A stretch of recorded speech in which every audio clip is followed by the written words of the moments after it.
Good morning dear student, সবাই কেমন আছো? আশা করি সবাই ভালো আছো। তো আজকে আমি তোমাদের জন্য নিয়ে আসলাম 12.2 এর এক্সারসাইজ 12.2 এর 5 নম্বর অঙ্কটা। ঠিক আছে, ক্লাস 10 এর 5 নম্বর অঙ্কটা। দেখো কি বলেছে এখানে, 21 সেন্টিমিটার ব্যাসার্ধযুক্ত বৃত্তের একটি চাপ বৃত্তটির কেন্দ্রে 60 ডিগ্রি কোণ উৎপন্ন করে। কত?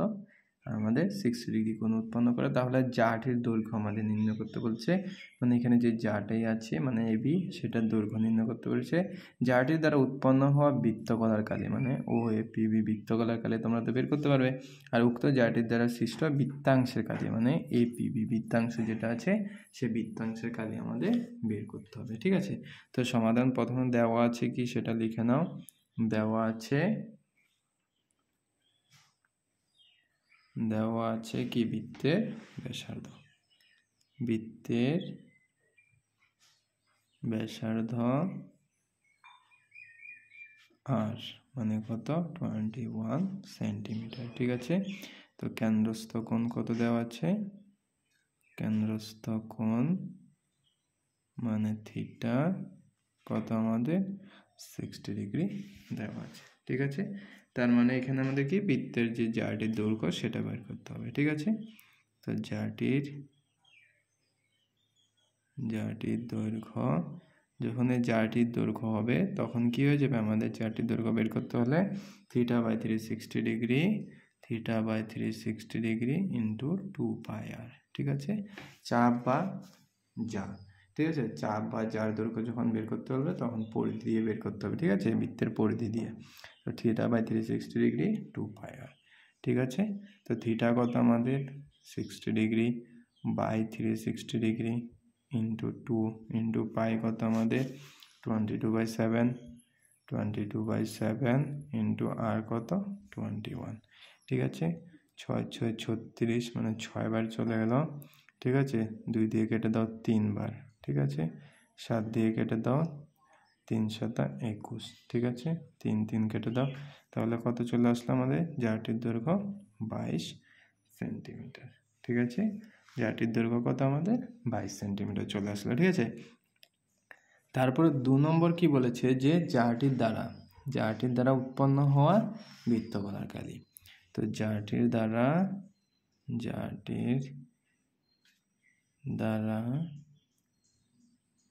উৎপন্ন হওয়া বৃত্তকলার কালি,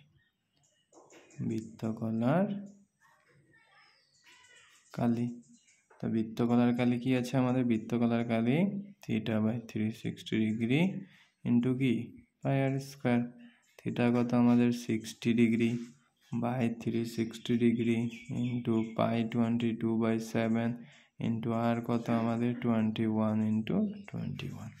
ঠিক আছে, তো 6 বেরিয়ে আসলো, 7 দিয়ে 3 বার, 3 দিয়ে 2 বার, 2 দিয়ে আবার কত 11 বার। ঠিক আছে, তার মানে 11 ইন্টু 21, তার মানে 11 ইন্টু 21 কত চলে আসলো আমাদের? 231 সেন্টিমিটার। কি যেহেতু কালি বলেছে তার মানে কি সেন্টিমিটার স্কোয়ার চলে আসবে। ঠিক আছে, এটা হয়ে গেল আমাদের কি বৃত্তকলার কালি। এখন 3 নম্বর কি বলেছে যে উক্ত জাটির দ্বারা সৃষ্ট বৃত্তের যে অংশ, এটা তো আমরা বের করেছি আগেও। কি এই বৃত্তকলার কালি থেকে যদি আমরা ও এ বি ত্রিভুজের কালিটা আমরা কি করে দিই? মাইনাস করে দিই, তাহলে সেটা আমাদের কি চলে আসবে? বৃত্তাংশের কালি চলে আসবে। তার মানে এখানে দেখো, এখানে কত দেওয়া আছে আমাদের? 60 ডিগ্রি দেওয়া আছে। কি আমাদের 60 ডিগ্রি দেওয়া আছে এখানে। তার মানে যদি মনে করো যে এখানে একটা কোণ 60 ডিগ্রি আর অ্যাঙ্গেল এ অ্যাঙ্গেল বি কী হবে? সেম হবে, কারণ কি দুটো ব্যাসার্ধ আমাদের কি আছে? সেম আছে, 21 আছে। তার মানে অ্যাঙ্গেল এ অ্যাঙ্গেল বি সমান আছে। তার মানে আমাদের কি হবে যে তিনোটা কোণ যে আছে ও এ বি, তিনোটা কোণ আমাদের কত 60 ডিগ্রি করেই আছে। তার মানে ও এ বি যে আছে, সুতরাং 3 নম্বর এ ও বি, সুতরাং এ ও বি একটি কি ত্রিভুজ হবে আমাদের? একটি সমবাহু ত্রিভুজ হবে, সমবাহু ত্রিভুজ। এ ও বি কি আমাদের? একটি সমবাহু ত্রিভুজ। ঠিক আছে, এ ও বি একটি সমবাহু ত্রিভুজ। কারণ কি যদি লিখে নিতে পারো, কারণ তোমরা কারণ না লিখলে হবে, কারণ angle O plus angle A plus angle B, তিনোটা মিলিয়ে আমাদের কত হবে? 180 ডিগ্রি। ঠিক আছে, 180 ডিগ্রি। তার মানে অ্যাঙ্গেল ও কত দেওয়া আছে আমাদের? 60 ডিগ্রি দেওয়া আছে, plus angle A plus angle B 180 degree. ঠিক আছে, angle A plus angle B 180 degree minus 60 degree, কত চলে আসলো আমাদের? Angle A plus angle B 120 degree. তার মানে আমাদের কি হয়ে যাবে? সুতরাং angle A equal to angle B. ঠিক আছে, দুটোটা মিলে, যেহেতু দুটোটা মিলে 120 আছে, তার মানে এটা angle A equal to angle B কত চলে আসবে আমাদের? আধা আধা চলে আসবে, 60 ডিগ্রি চলে আসবে। কারণ কি আমাদের অ্যাঙ্গেল এ ইকুয়াল টু কী হবে আমাদের? Angle B. ঠিক আছে, তার মানে এটা কি হলো? সুতরাং এ ও বি একটি কি আমাদের সমবাহু ত্রিভুজ হয়ে গেল। তার মানে সমবাহু ত্রিভুজের ক্ষেত্রে আমরা কি করতে পারি? ডাইরেক্ট কালি আমরা ব্যবহার করতে পারি। সুতরাং 3 নম্বর কি দিচ্ছে? যে উক্ত জায়গাটির দ্বারা বৃত্তাংশে সৃষ্ট বৃত্তাংশের উক্ত জায়গাটির দ্বারা সৃষ্ট বৃত্তাংশের কালি। ঠিক আছে, কি হবে আমাদের? উক্ত জায়গাটির দ্বারা সৃষ্ট বৃত্তাংশের কালি, বৃত্তকলার কালি, বৃত্তকলার কালি মাইনাস কি হবে? ত্রিভুজ ও এ বি এর কালি। ঠিক আছে, ও এ বি এর কালি। তো বৃত্তকলার কালি তো আমরা বের করেছি কত? 231 মাইনাস ও এ বি ত্রিভুজের কালি কি? হাফ ইন্টু ও এ কত আমাদের এখানে? যেহেতু 21 সেন্টিমিটার করে দেওয়া আছে, তার মানে কি হয়ে যাবে আমাদের? ও এ ইন্টু কি হবে? ও বি। ঠিক আছে, তো 231 মাইনাস হাফ, ও এ কত আমাদের? 21 সেন্টিমিটার, ও বি কত আমাদের? 21 সেন্টিমিটার। ঠিক আছে,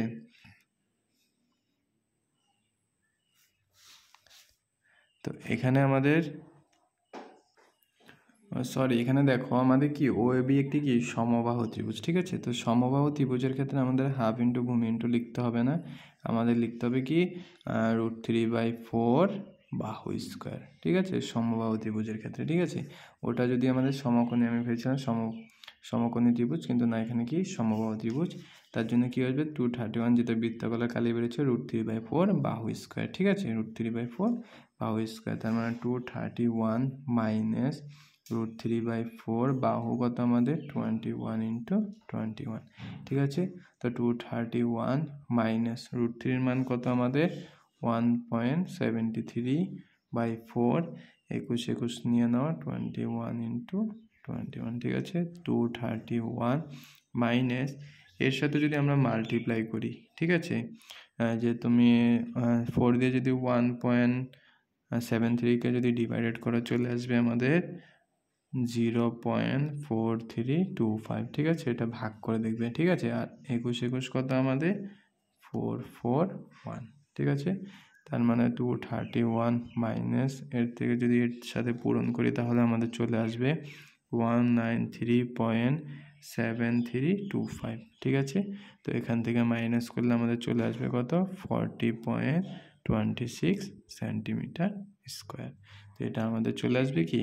উক্ত জায়গাটির দ্বারা সৃষ্ট বৃত্তাংশের কালি। ঠিক আছে, এখানে হাফ ইন্টু ভূমি ইন্টু উচ্চতা হবে না, কারণ এটা কি আমাদের সমবাহু ত্রিভুজ। তো সমবাহু ত্রিভুজের ক্ষেত্রে ডাইরেক্ট তোমরা সূত্র ইউজ করতে পারবে √3/4 বাহু স্কোয়ার। ঠিক আছে, বুঝতে পেরেছো? Very good.